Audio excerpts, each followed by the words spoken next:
তুমি দেখো একে কে ছেড়ে দিয়ে চলে গেছে রাস্তায়, তুমি দেখো আমাদের গাড়িতে উঠে বসে গেছে। ও মামা তুমি কোথায়, তুমি আমাদের সাথে কোথায় যাবে? পুলিশ স্টেশন যাবে? মানে কি করে ছেড়ে দেয় আমি তা ভাবি। হ্যাঁ আলে বাবা উঠে গেছে দেখো গাড়িতে আমাদের সাথে। এদের না বয়স হয়ে গেছে এই রকম করে। মানে এনজিও তুমি কি জানাশোনা আছে?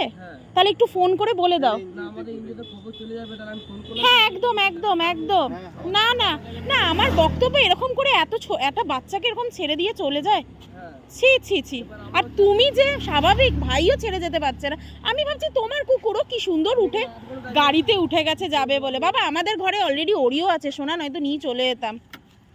ক বছর কি আছে না আছে। চলে যাও সোহানদার সাথে, চলে যাও বাড়ি।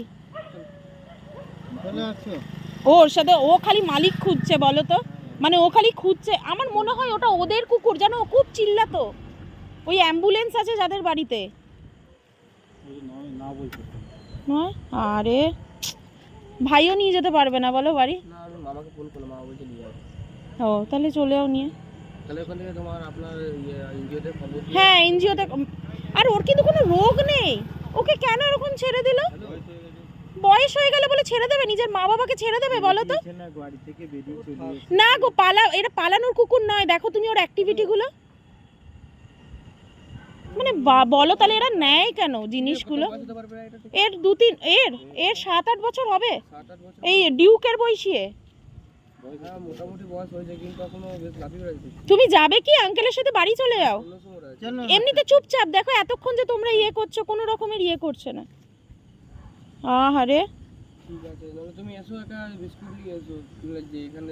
না, তোমার কাছে লিশ আছে? মানে ওকে নিয়ে যাওয়ার জন্য লিশ দরকার। ওর লিশ হলে ও চলে যেত, ওদের সাথেই চলে যেত। আসলে ও বাড়ি চেনে না বলে ও যেতে পারছে না।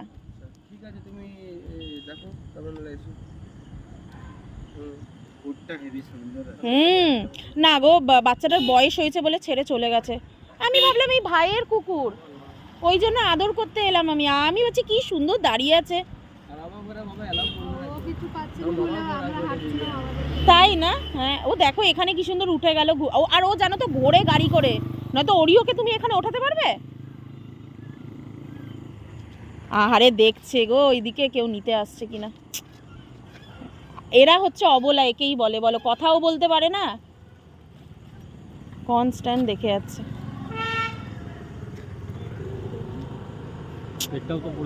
হ্যাঁ খিদে পেয়েছে ওই জন্য একটা রুটি খাই দাও। এই না একটা রুটি খাই দাও, একটা খাই দাও। খাবে শোনা? দাঁড়াও খেয়ে নাও। ইস খিদে পেয়ে গেছে বলো।